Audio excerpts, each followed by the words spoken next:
नमस्कार। बहुत जन पेरेंट्स बा बापा माँ माने मते पचारती सर आम पिलार कृमि दोष भल होना कौन करवा। मु कहे छोट छोट जिनस को जगिबा जहाँफल पिलामानकर कृमि दोष भल हे।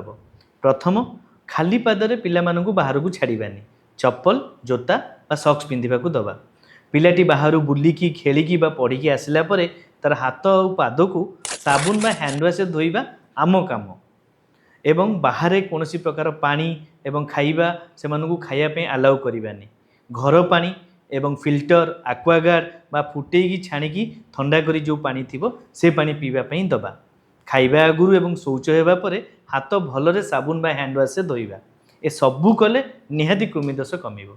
किंतु पिलाटी कृमि बटिका खाइबा सहित परिवार सदस्य मानकु भी कृमि बटिका दबाकू पड़िबो डाक्तर परामर्श क्रमे।